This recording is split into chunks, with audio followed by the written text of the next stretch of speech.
In this video, I'm going to show you how to use Agena Risk to develop a Bayesian belief network. Agena is available at agenarisk.com, and there is a free use version available there. So I have Agena Risk open here, installed and open. We're going to go up to File and create a new model. When we create a new model, I get these three panels here. Please know that the data I'm going to be using is made up data, and that this software does far more than we're going to have time to explore in this initial video. But we're going to build the same levy failure model that you've seen in the other demonstration video. So we're going to begin right here in the risk scenarios at the risk map tab. We're going to click on this icon here and put a node. That'll be for roots and for animal tunnels and for interior erosion, inspection results, and for the levee failure. So I put all the nodes in here that I'm going to use. And now I'm going to connect them because you've seen this once before. I'm going to go right to the structure of the model. So you see I click on the arrow icon, go to the initiating node, click, go to the node that is affected and click, and I continue with this, and I have the structure of the model. Now we're going to go back to the nodes and fix them up. So I'm now pointing to this first node, and I do a right mouse click, and I'm going to come down here to the properties. So when I click on the properties, I can give it a name, and the name I'm going to give it is roots. There are many things that it does here. You can notice that we're calling it roots. They have a unique identifier. If you want to give this some other short variable kinds of designation, you can do that here.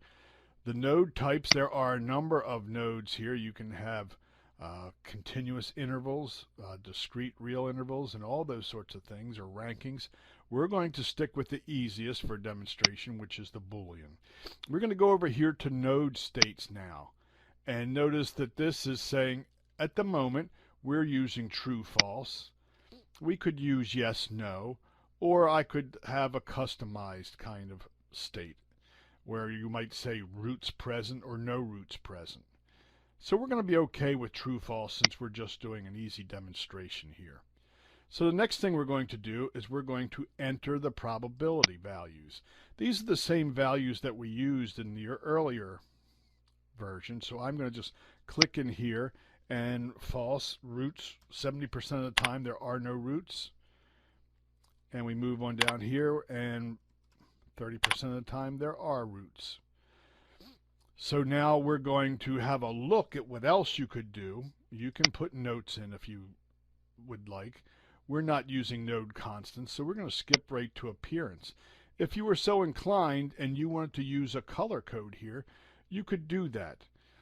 For example, if you wanted to make all of your root nodes a particular color, you can do that.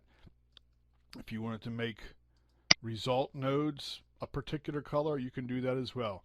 You can format the text, and there are a number of other options here. The risk table, which we haven't looked at yet, you'll see before we're finished. You can modify that here, and then there are ways to modify the graphs. The temporary graph settings won't work as you see yet because we haven't completed the model quite yet. So I'm going to hit apply and then OK.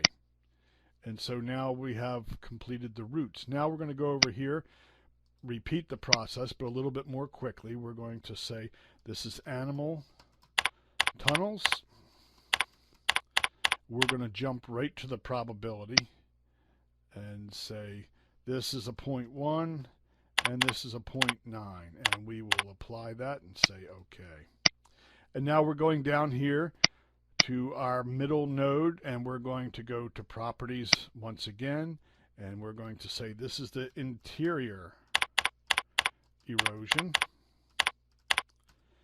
And when I go to the probability table, you see it's a bit more complex. I'm using the same values that we used before. So this is 0.999 and this is its complement, 0.001.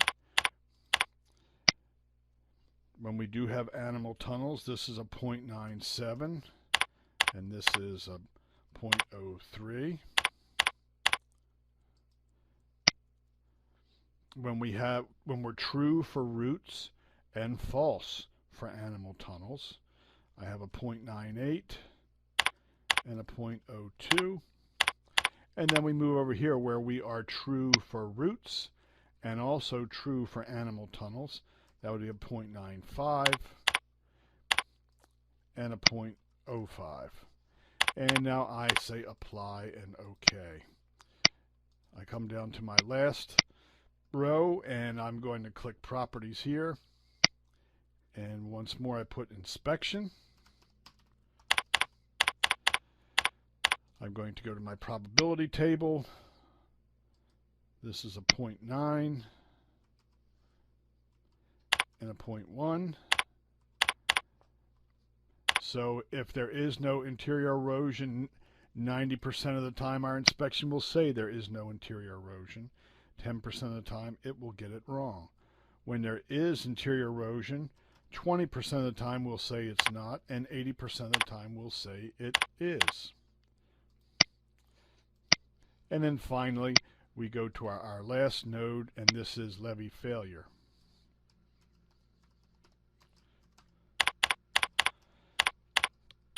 And our probability table.